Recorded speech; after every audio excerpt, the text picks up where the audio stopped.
If you love talking about cats, but your friends and family are kind of over it, this is the podcast for you.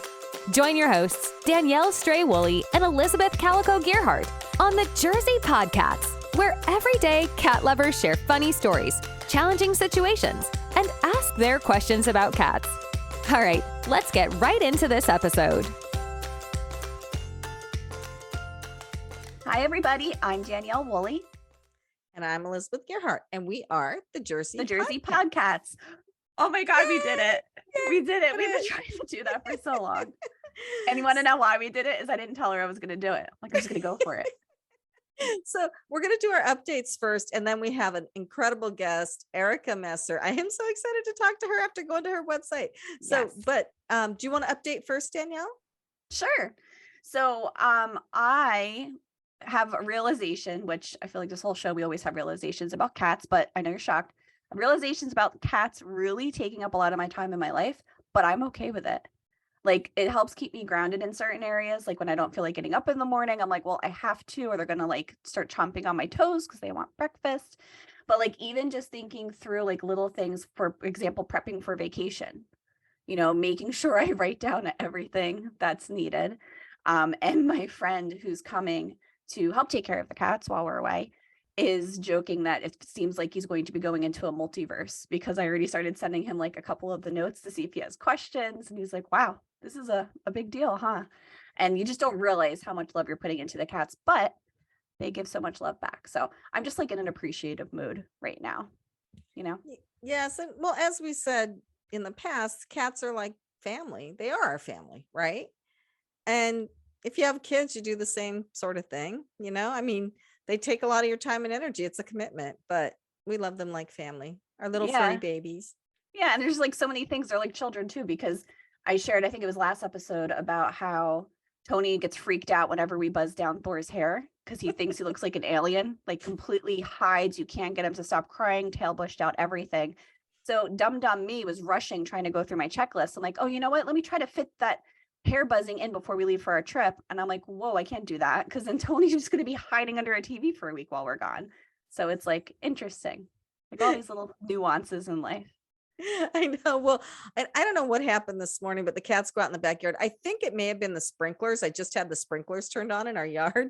Oh, and Max came running in the house with his tail bigger than I've ever seen it. It was so cute.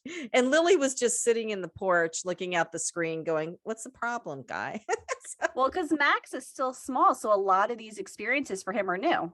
Right? Or he doesn't remember it from last summer. Yeah, but he wasn't out in the morning last summer, so he never experienced it before, right? So he's never been out there when the sprinklers turned on. So it was pretty funny. But so we anything new going on with you? I'm trying to think of anything fun or exciting that like how she's asking herself out loud. Yeah, I think I almost answered for you. Yes. Fun and exciting. Well, we're here in New Jersey. The weather's getting nice, going out walking and going into the city to do the radio show and just kind of enjoying the cats and enjoying life, I think. Right. That's awesome. I love it. Yeah, they go outside when Richard and I go outside, but I don't want to take too much time. I do want to do the Max update. Please. Yeah. So we love our cats like their family. And Max was scratching the fur off his face, neck, and ears. I could not figure out how to help him. I took him, I tallied, I had an Excel spreadsheet for him. Every time he went to the vet, what medicines they prescribed, etc. 26 entries on that Excel spreadsheet. So he went to the vet. Between that and sometimes I called to get a medication change, 26 medications. And talking about vacation, we went to Hawaii in early March to see our daughter. And I had my house sitter there, and I had lined up on my counter like 6 or 7 medications with papers. I think you sent me that photo. Yeah. Yeah.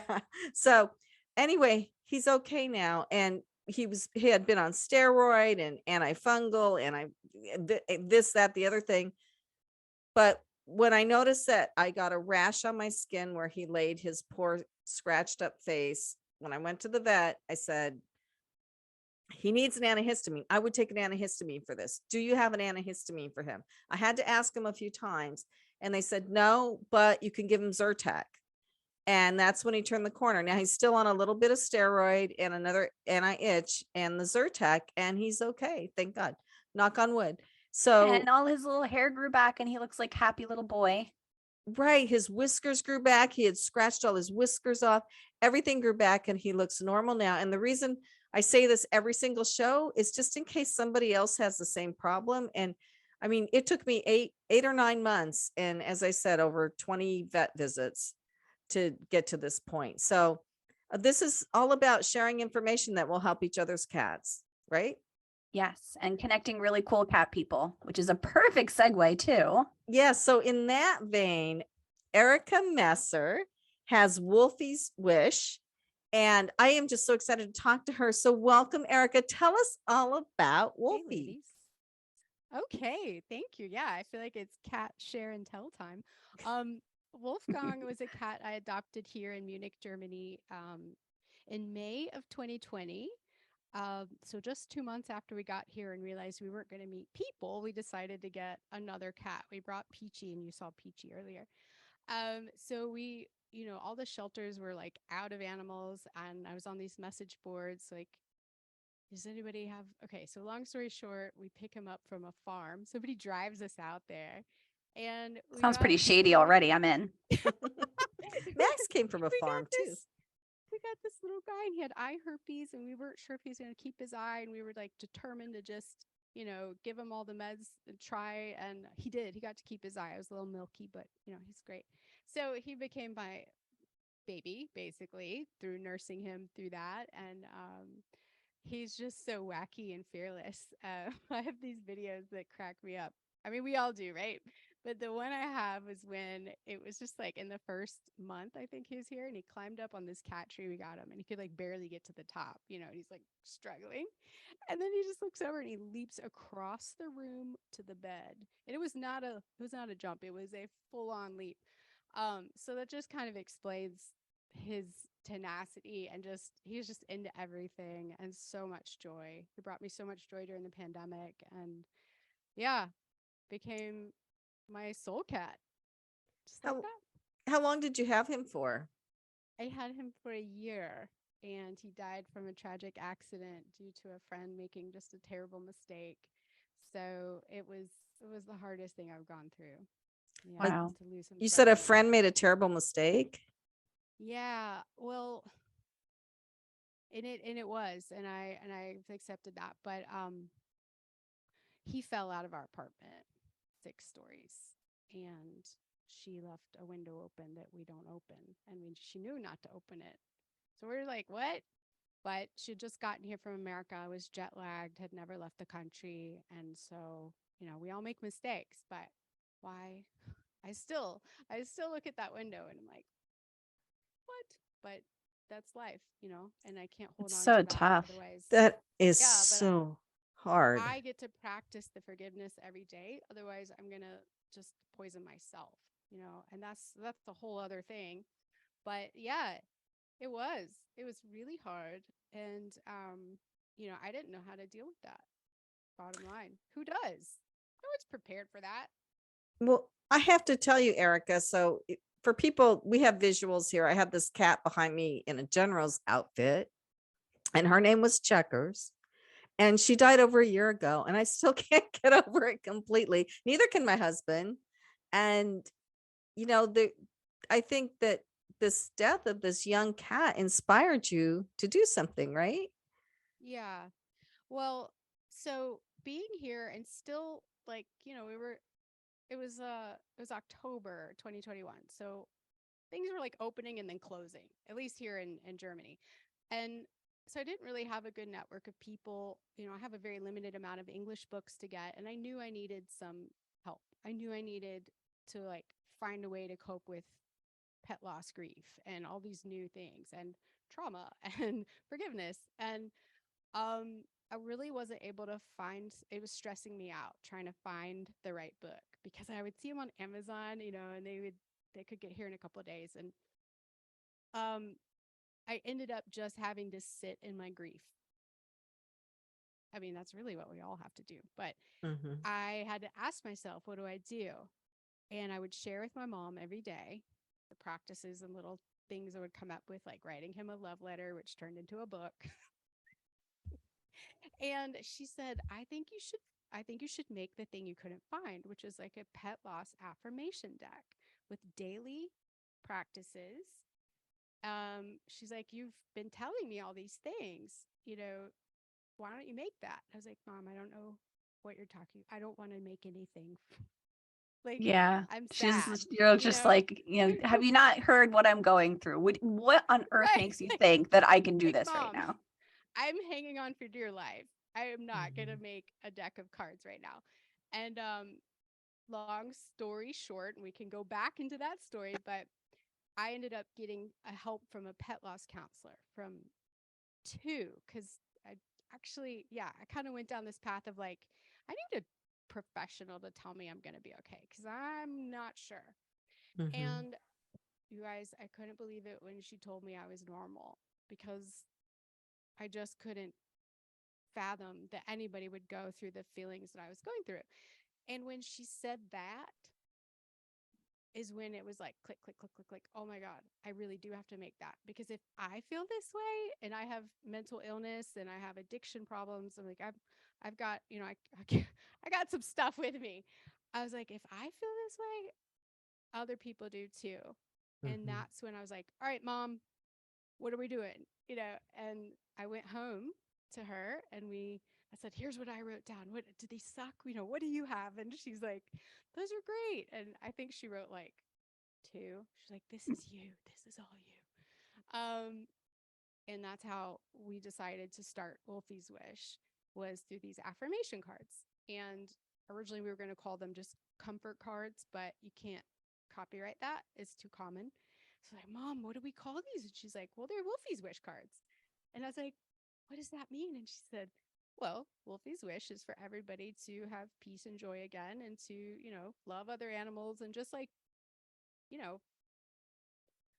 how to be okay. Mhm. So I want to give your mom a shout out. Like, how awesome Yeah. is she? Hi, Mom.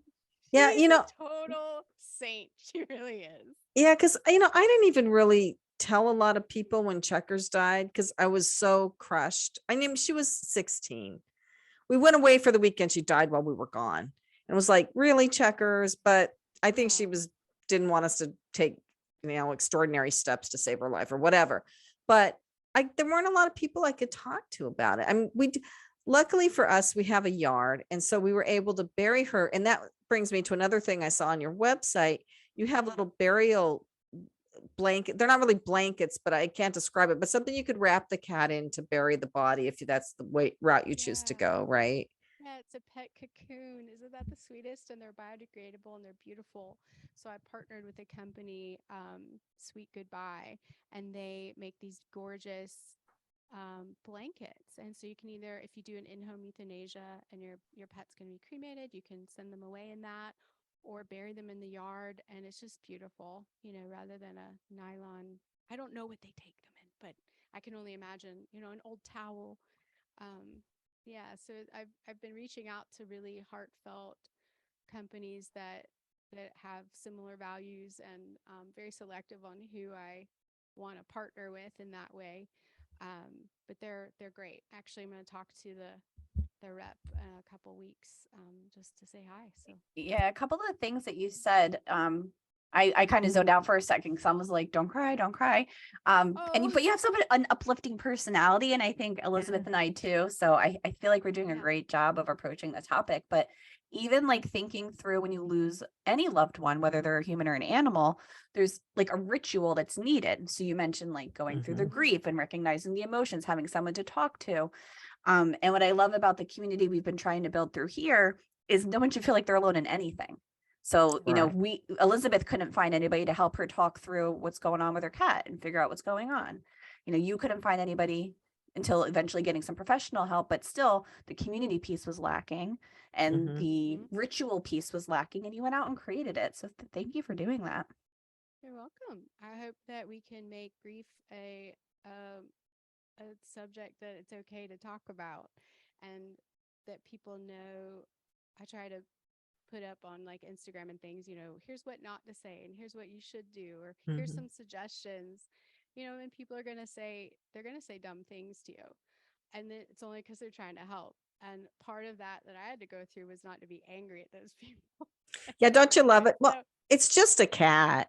No, I know, no, right? there's no Or- such thing as just a cat. Come on. Yeah. Or mine died too. Like, Yeah. okay, and Oh, yeah. Yeah. Yeah. Or I mean, had someone say, well, I lost one of my favorite cats from old age. Someone said, well, I got extra cats. I'll give you one of mine. ooh, And I'm like, it doesn't work that way. no, I'm like, this was my Family. kid. Yeah. Yeah. Family. comfort sauce. Yeah. Yeah. So I just want to say real quick that that's another thing I'm putting together is just a whole list of resources for things that I find really helpful that I couldn't find easily. Because even just finding a counselor, you're like, pet loss counselor? I don't know. Okay, here's someone in Nebraska. It's so our brains aren't working when we're going through grief. You know, Mhm. things just feel overwhelming. Everything feels overwhelming. Making coffee, you're just like, no. Yeah. And even just having this, you're making awareness for it too. Cause most of the time when you're in it, you don't know you're in it. So like you might not feel like yourself, but there's nothing inside of you going, oh, you know what? I think I'm grieving right now. That's what this is. Alarm. Yeah. Right. Yeah. Yeah. Yeah. Well, I have to be careful. I don't know. So since we've moved to New Jersey, I've lost 3 cats. So we've been here over 20 years. So it's been over a long period, and, they all died from being old, but I bury them in the backyard in this place where we have these trees, and I put angels on top of their graves. So I have 3 angels out there now. So I'm building like this little cat cemetery. My on neighbors yard. have a pet garden. They've had Yeah. bad luck Yep. lately too. My So it's mom what I see every too. morning. Yeah. Oh my gosh, my mom's got that. She goes and talks to them when she waters the plants, and Yeah. It's she peaceful though, loves believe it or having not. them. Yeah. Yeah. Cool. Oh, my husband goes and talks to checkers still. Aw. Like, he would go out there and talk to her all the time right after she passed. She loved him, you know what? And she loved me too. She was more person than cat. So she hated other cats, but she loved people.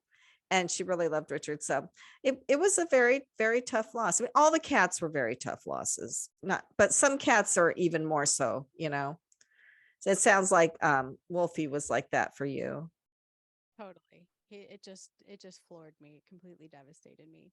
And I, I hoped that he's like high-fiving all the other animals in heaven, be like, that's my mom, yo. Like, Oh, Totally. I I could like- see it.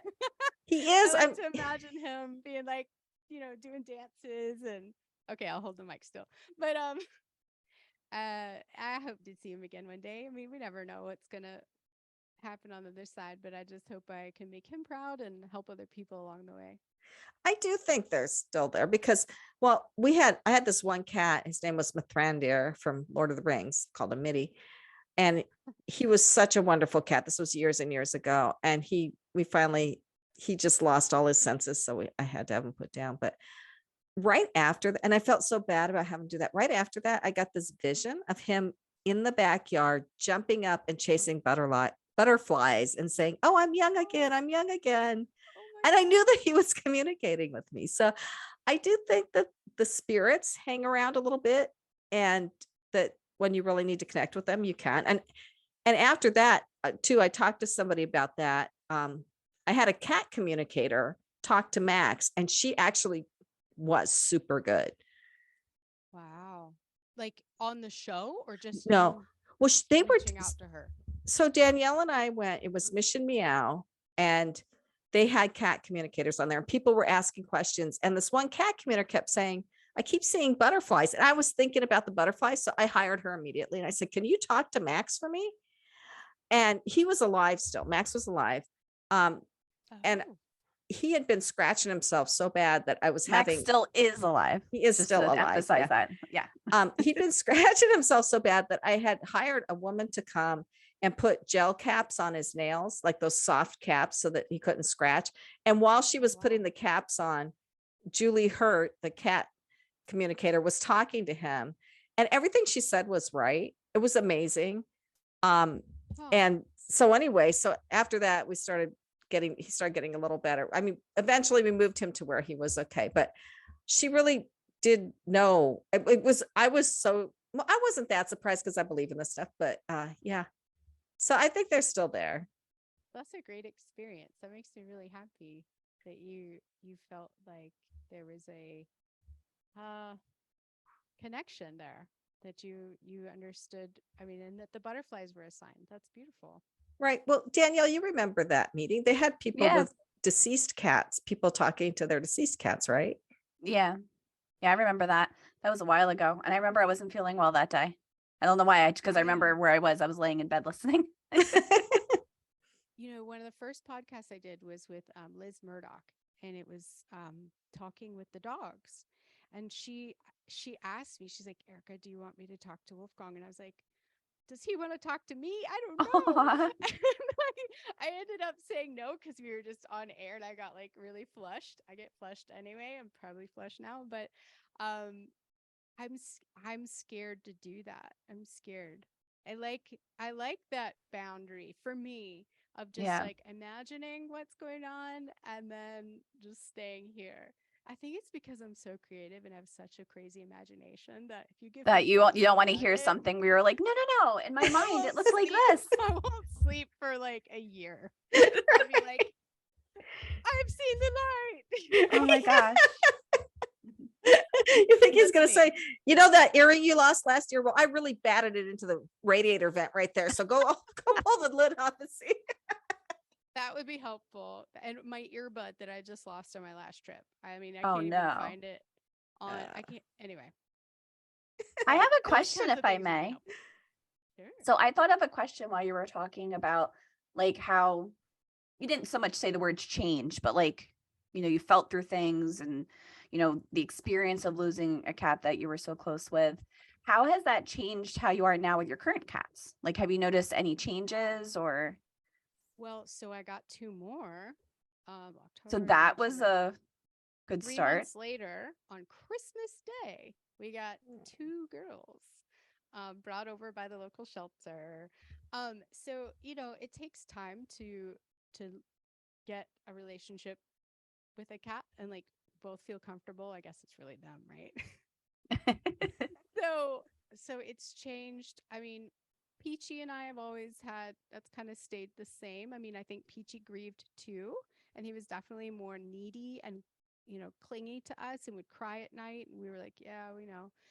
Come on, let's join, the love cry boat of party. tears. Yeah. But I said to my husband yesterday, so we've got Millie and Vanilli, they're sisters from Turkey. And Vanilli just started. Like when I wake up in the morning and I look at her at the front of the bed, she comes and gets in the crook of my arm. And I was like, oh, amazing. And then now she does it at night. Last night, first night, she came and slept in the crook of my arm and stayed. None of our cats have done that. So I was like, she's my new best friend and I love her more than Wolfie. Aww. And like, I mean, I still love you, bro, but like she has totally healed my heart tenfold, right? Isn't that amazing that like we're so lucky to have these little beings that just like bring Love so us. much love and joy. Yeah. So it's changed a lot. That's good. Yeah. Well, we think Checker sent Max to us. And by the way, Max and Wolfgang look almost exactly the same, except Max has really big ears. He's part Maine Coon and he has the Okay. polydactyl hands, but yeah, Aw. otherwise they're both dark tabbies. Yeah, Elizabeth, when she saw your site, she was like, did you see the picture? Did you see the cat that she was holding? It looks Does like Max. So Wolfgang had like this orangey brown nose. Does Max have that? Yeah, it's Rare. funny. It's like the only spot on him that was like rusty brown. I was like, oh, you got a cute little nose, don't you? And I was always scratching it. Yeah, Max is kind of like that. I read I don't know if this is a true fact, but it was supposedly a true fact that every cat has a different nose. So like we have different fingerprints, they have different noses. We're going to have to investigate this now. I think so. I want like a magnifying glass. And I want to go see like all my cats. Wait, Yeah, I think you should send us pictures. We'll come up Okay. with something fun on that. You won't Yeah. recognize anything. It'll just be this weird like News. textured thing. Have you looked at their noses up close? They look like strawberries, with little pores in there. and- Yeah. What I love about Derek's nose is he keeps getting more and more freckles. I'm like, he's like a true ginger. Derek is Oh. one of my orange cats. Okay, Not my I was getting husband all or a family confused. I member. was like, It's a wait cat. minute. Yeah. Wait a minute. I just assume everybody knows my cat's name at this point. Have you looked at your Wanted to husband's check. nose up close? Well, he does. He's Irish. He does. I'm looking right now. He does have freckles that grow during the summer too. But like, I never knew that. Oh my gosh. Okay. That's But funny. did anybody else know that like they just keep getting freckles? Like I thought like once a cat No. is like a cat comes out, like that's their colors. But like his hair color has been changing. He's about 2, maybe 3 now. I don't know. I lost track.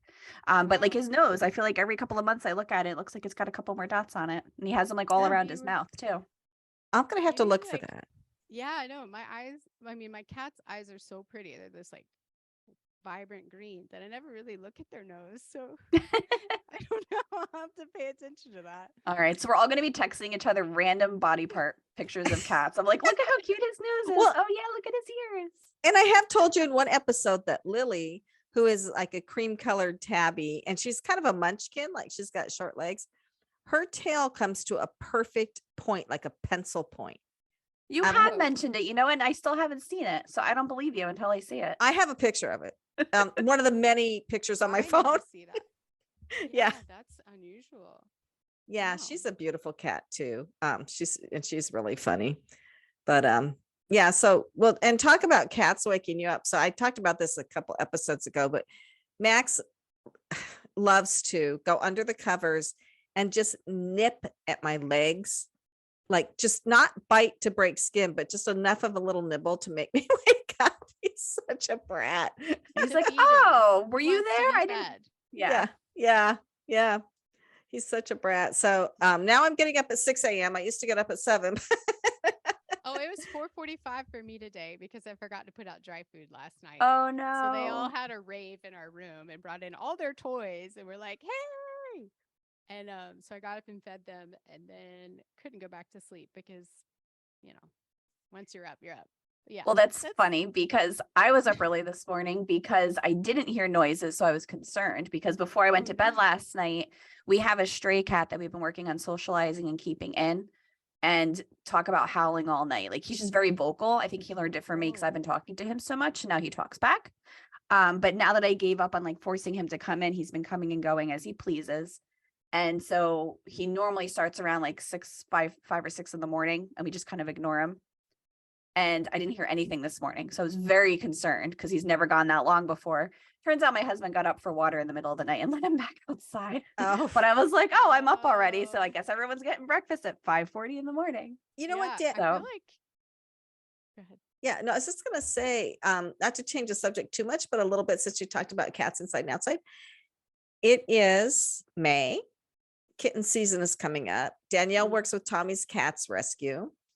So what do the rescues do for, you're going to get this deluge of kittens and mom cats? What are you guys doing to gear up? So a couple of things. So a lot of the organizations, by me at least, we all partner together, and I'm learning that more and more as we're connecting with more cat people too in different communities. So we are raising money, of course, to have that little safety net of money for what's going to come in. Not so much for the spays and the neuters and like vaccinations. We already kind of do all that on our own. It's more so what we walk into. So like you mentioned, your little barn kitty cat that you got lured into some random farm to take home with you, which sounds very similar to Elizabeth's story, was sick, and that's an unexpected expense. So we don't want to, in certain instances, we're able to surrender the kittens to a local shelter. This way we could focus on the ones that need to be trapped, neutered, and released, or the friendlier, older ones that are harder to adopt that we don't want to put into a shelter environment. So we try to help offset the cost of stuff. So we've had cats that have had injured tails, needed an amputation. So it's more than just the kittens. It's just kind of moving resources around so that we have foster space, working with the clinics, because there's only a certain amount of slots and there's only certain people who actually go out and do trapping. I had to take a break, got involved in cat rescue as part of my grieving process of a couple of losses that I had. But then because I didn't take the time to grieve and take care of my health, that it's like, oh, I don't feel good. What's going on? Because I was doing way too much. So I actually don't do a lot of the trapping. I help more so with transporting, fundraising, and the social media. So, but to answer your question, And just to jump in, what a beautiful way to handle your grief. You know, it can go so many ways. And I tell people, like, go volunteer at a shelter, even just get on Amazon and send food to Yep. a shelter or ask what they need. Will do so much for you for like 48 hours. You'll just be kind of riding that wave. Yeah, partially selfish, to be honest. I was like, I have to do something. Absolutely. Absolutely. And being active in something too. I mean, I had Wolfie's wish I was like, I don't know what I'm doing. Let's go. So staying busy is good. You know, I mean, I was suicidal. I was like, I want to jump out the window too. And I'm not afraid to say that. I say that so that other people don't feel like they're crazy. I thought I was crazy. I thought I'd lost my mind. And I didn't try it or anything. I didn't want to, but those thoughts were there. So I'm just saying, like, finding healthy ways to handle grief is really, really important. And professional help too.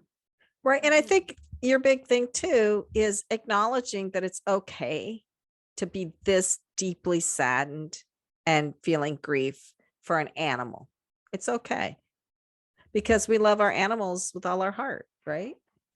Yeah, we're with our animals 24/7. I see my parents like a couple times a year and at holidays. That doesn't mean I don't love my parents, but my pets are my family. They just are. And period. And I think people should have time off from work. I think there should be a lot of things that are okay and not let 30% of the population that doesn't have a pet tell us how we can act and what we can say and how we can feel when our pets die. No. Right. And I really liked your pet cards because those are hard to find too. Every once in a while, you can find pet cards like sorry for your loss. So what else do you sell on your website? I know you have the. Oh, thanks for asking. I always forget to tell people. Yeah. So I went to a veterinary conference and they were like, well, Erica, these are lovely, but they're too expensive for me to gift everybody that, has to say goodbye to their animal. And I was like, okay. But they said, we always send a card. And I just kind of started thinking about that. And I said, well, why don't we take a Wolfie's Wish card, like some of my favorites? And I called my printer and I said, can you insert this into a card so it's like a keepsake? And she's like, totally. So in like 2 months, we had keepsake sympathy cards and they're $1. My mom fights me on that all the time. I'm like, Mom, people need cards. They have to give these a lot. Like, let's just do this.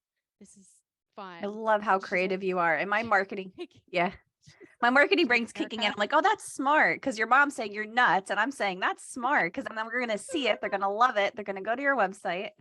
My mom, she just told me today, she's like, she sent some of them off. And she's like, I just couldn't write in there that they were $1. I just had to say it was an introductory price because she's trying to get me to charge $2. Who knows what we'll end up doing. But anyway, so the keepsake card. I also have an illustrated book that I want to send you guys. It's called Tales of Spirit Cats. And so it's imagining all the things that our cats get to do now that they're not like housebound or yard bound or whatever.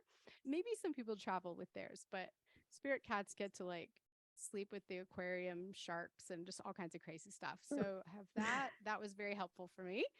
And the pet cocoons card decks. Oh, and I do pet portraiture. I didn't hang anything up, but I should have because there's a lot of blank space, but I love doing animal portraits. And so that's also available on there. And it's probably something else that I forgot.